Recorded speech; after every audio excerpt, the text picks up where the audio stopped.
कड़क शासन प्रशासन और सनातन के विस्तार का संकल्प, यही है यूपी के सीएम योगी आदित्यनाथ की पहचान।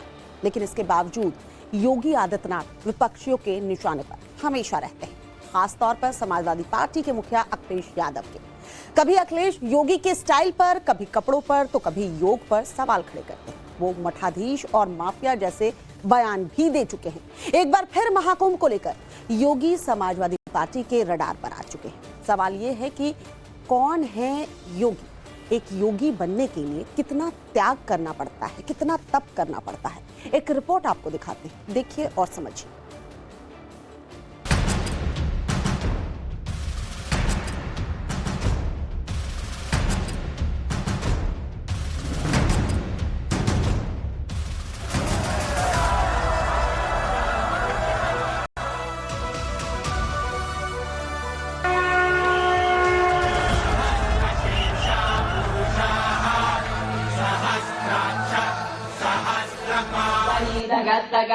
ज्वलल्ललाटपद्मपावके किशोर चन्द्रशेखरे रति प्रतीक्षणम् मम दरादरेन्द्र नन्दिनी विलास बन्धु बन्धुरा स्फुरद्दिगन्त सन्तति प्रमोदमान मानसे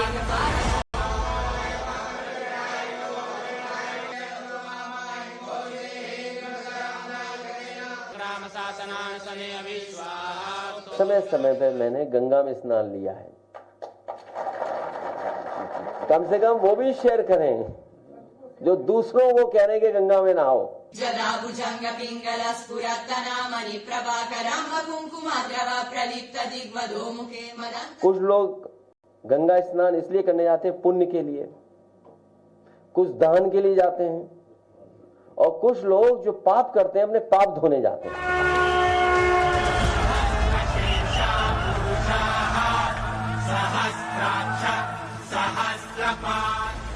एक तरफ सियासत का शोर है तो दूसरी तरफ सनातन का यशगान है।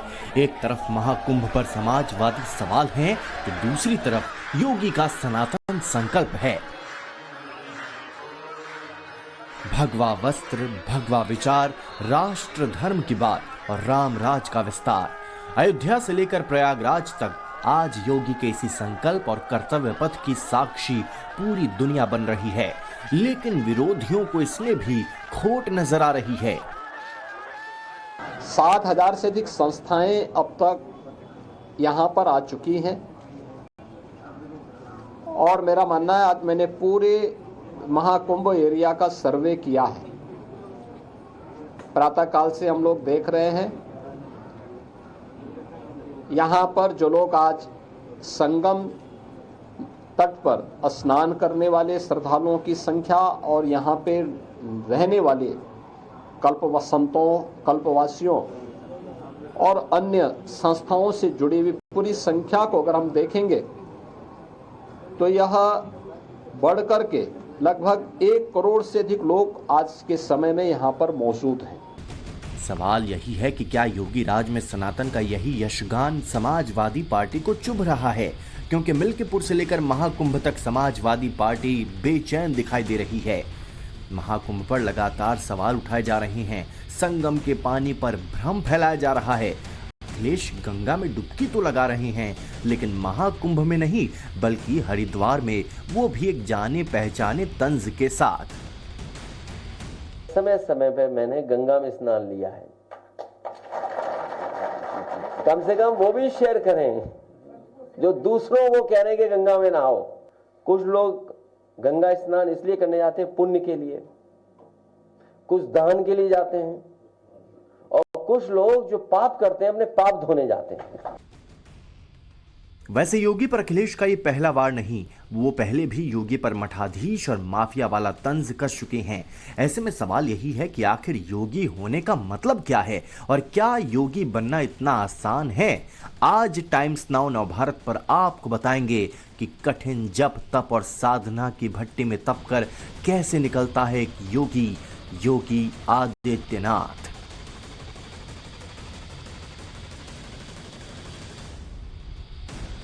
क्या है एक युवा के संत बनने की परंपरा? कितनी कठिन है ये तपस्या? महंत महाराज जी से लेकर एक कामयाब मुख्यमंत्री बनने का ये सफर योगी ने कैसे तय किया, आगे आपको सब कुछ बताएंगे। जो प्रदेश के अंदर अराजकता पैदा करके सामान्य लोगों का जीना हराम करते हैं, मेरा दायित्व बनता, मैं यहां नौकरी करने नहीं आया हूं, कतई नहीं। मैं यहां पे इस बात के लिए आया हूं कि अगर वो करेगा तो भुगतेगा भी फिर, और इसीलिए मैं यहां पे आया हूं कि हम लोग उससे लड़ेंगे। ये लड़ाई हमारी सामान्य लड़ाई नहीं है, ये प्रतिष्ठा की लड़ाई भी नहीं है। मुझे प्रतिष्ठा प्राप्त करनी होती है तो मुझसे से ज्यादा प्रतिष्ठा अपने मठ में मिल जाती है, कोई आवश्यकता नहीं मेरे लिए। यूपी में मौजूदा वक्त में सिर्फ दो ही मुद्दों की चर्चा है, पहला महाकुंभ और दूसरा मिल्कीपुर उपचुनाव। विपक्षी दलों का फोकस इस वक्त अयोध्या के मिल्कीपुर सीट पर है। अखिलेश अपने पीडीए को धार देने में जुटे हैं, वहीं योगी अपने इस कर्म पथ के साथ बेहतर तालमेल बैठाकर सनातन पथ पर भी जमकर डटे हुए हैं, जिसके पुष्टि ये तस्वीरें कर रही हैं। योगी रविवार को मौनी अमावस्या की तैयारियों का जायजा लेने महाकुंभ पहुंच गए, जहां वो मुरारी बापू की कथा में भी शामिल हुए।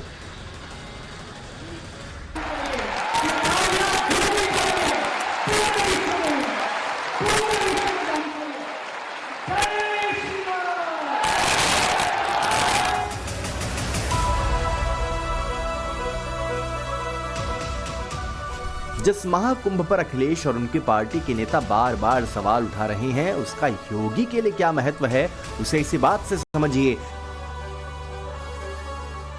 योगी सरकार महाकुंभ में अपनी पहली कैबिनेट बैठक करने जा रही है। 22 जनवरी को योगी ने सभी मंत्रियों को प्रयागराज बुलाया है।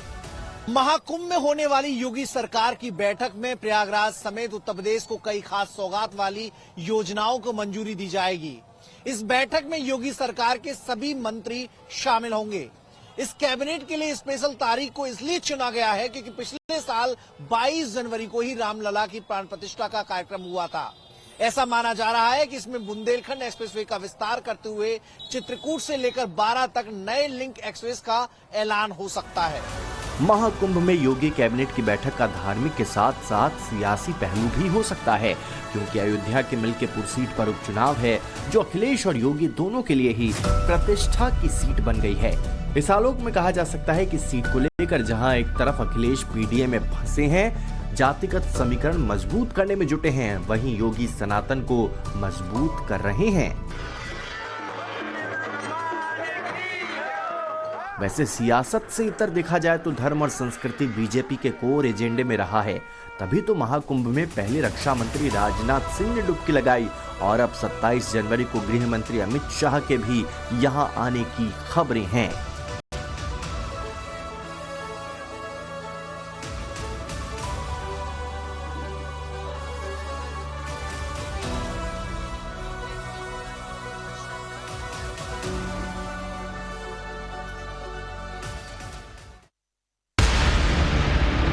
इसमें कोई दो राय नहीं कि सनातन के सूत्रवाक्य पर चलकर योगी ने कामयाबी की धर्म ध्वजा को लहराया है, जो उन्हें विरासत में नहीं मिली बल्कि नाथ संप्रदाय में आने के बाद कठोर तपस्या, ब्रह्मचर्य, गुरु भक्ति और समाज सेवा के आदर्शों का पालन करते हुए मिली।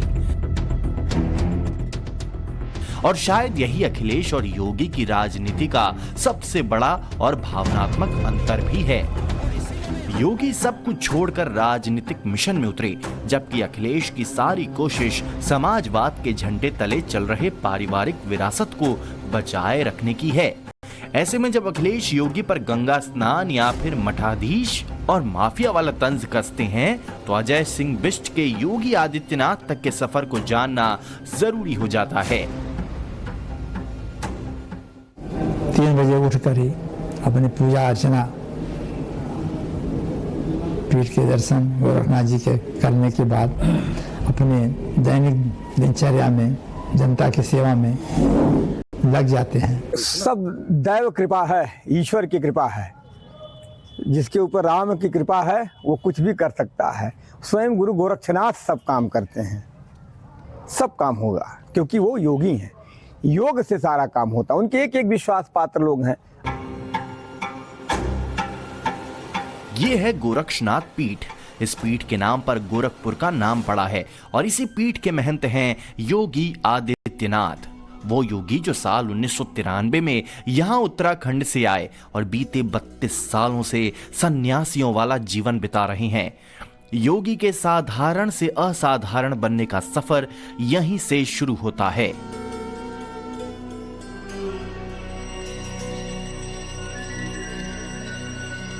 आदित्यनाथ से योगी तक बनने का सफर और फिर यहां से मुख्यमंत्री तक का सफर कैसे मुख्यमंत्री योगी आदित्यनाथ ने तय किया, ये जानने के लिए हम खुद गोरखनाथ मंदिर में मौजूद हैं।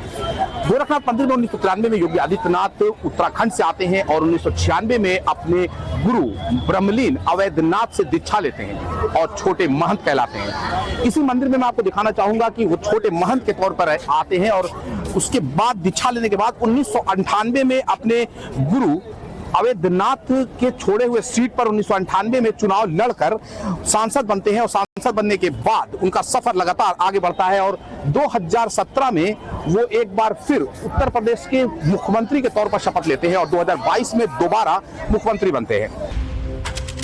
असल में अजय बिष्ट के योगी आदित्यनाथ बनने की कहानी काफी दिलचस्प है और प्रेरक भी। योगी बनने की ये यात्रा सिर्फ भौतिक जीवन का त्याग नहीं, बल्कि आत्मा की गहराइयों में उतरने और ईश्वर के प्रति समर्पण का संकल्प है, जो किसी आम इंसान के बस की बात नहीं। संप्रदाय है इस अपनी स्व इच्छा से, जैसे बड़ी बड़ी सिद्धों की समाधियां होती है, कोई समाधियों को जैसे किसी को पुत्र नहीं होता है तो ऐसी मानता भी करते हैं कोई, जैसे हमारे पुत्र होगा तो हम दो पुत्र हो जाते, एक पुत्र हम समाधि ऊपर चढ़ाएंगे, जैसे तो ऐसे भी कुछ साधु बनते हैं। कुछ उनका योग संयोग लिखा हुआ रहता है और ऐसी जबरदस्ती नाथ संप्रदाय में किसी को ऐसे वही बहका के नहीं बनाते। तो आएगा, सेवा लेंगे, अपना आश्रम में रहेगा, सेवा करेगा, साल 6 महीने, पहले तो 12-12 साल उनको सेवा लेते थे, फिर संत बनाते थे उनको। तो अभी भी उनका प्रक्रिया पूरी करते हैं, थोड़ा आश्रम में सेवा करेंगे, उसके लक्षण देखेंगे, तो उसके बाद में उनको दीक्षा देंगे। हमारे जैसे जबरदस्ती जैसे चिरा ये नाथ संप्रदाय की निशानी है, कान में कुंडल वाली, तो इसमें बिना इसके भी रह सकते हैं, बिना कुंडल के जैसे परंपरा वैसे भी जीवन पास कर रहे थे, उनमें कोई वो नहीं है, रुकावट नहीं है। तो उसकी इच्छा से जब समय होगा तो अपने आप पूर्ण दीक्षा के लिए वो तैयार होगा। फिर हमारे जैसे गुरु पीर रहते हैं जो खास सारे को, तो ये चिराव का प्रक्रिया ये बिना डॉक्टर बिना दवाई का ये अपने आप मंत्रों के द्वारा उनको अपनी सेवा से ही प्राप्त होता है सारा। तो ये उनको चिराव से चढ़ाते हैं, तो 1.25 महीना उनको गुप्त रखते हैं। तो जैसे उनको लेडीज का छाया नहीं पड़ने देते हैं, उसके बाद में गंगा जल से उनको स्नान करवाते, फिर बाहर उनको पूरा खाना पीना उनका सात्विक रहेगा, नमक मिर्ची मसाले नहीं देंगे उनको 1.25 महीना, उसके बाद में फिर चलेगा सात्विक। अब समझिए, नाथ संप्रदाय में योगी बनने के लिए सबसे पहले किसी योग्य गुरु की शरण में जाना अनिवार्य होता है। गुरु साधक को दीक्षा देते हैं और उसे योग साधना के साथ ही जीवन के दूसरे धार्मिक नियमों का प्रशिक्षण देते हैं। दीक्षा के बाद साधक को अपने सांसारिक जीवन को त्याग कर आध्यात्मिक पथ पर चलने का व्रत लेना होता है। योगी ने भी ठीक वही किया। महंत अवैधनाथ ने अजय सिंह बिष्ट के आध्यात्मिक झुकाव और समाज सेवा के प्रति समर्पण को पहचाना और उन्हें नाथ संप्रदाय में दीक्षा दी और दीक्षा के साथ उनका नाम बदलकर योगी आदित्यनाथ रखा गया, जहां उन्होंने सांसारिक जीवन का त्याग कर अपने परिवार और गृहस्थ जीवन से दूरी बना ली। नाथ संप्रदाय की जो साधना प्रणाली है, जो आसन प्राणायाम ध्यान धारणा समाधि वगैरह जो कुछ भी हमारी जो श्रृंखला है योग की, ये शुरू से चलती आई है।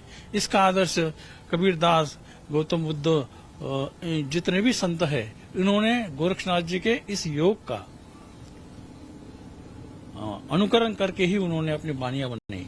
हमारी भी गोरक्ष बानी है, उसमें सब योग प्रणाली दी है। अच्छा, कितने साधु होंगे अभी गोरखनाथ पीठ से जुड़े हुए, नाथ संप्रदाय से जुड़े हुए? अगिनत आदिकाल से चलता आया है, गुरु शिष्य परंपरा है। क्या इतने सारे हैं, हजारों लाखों से है।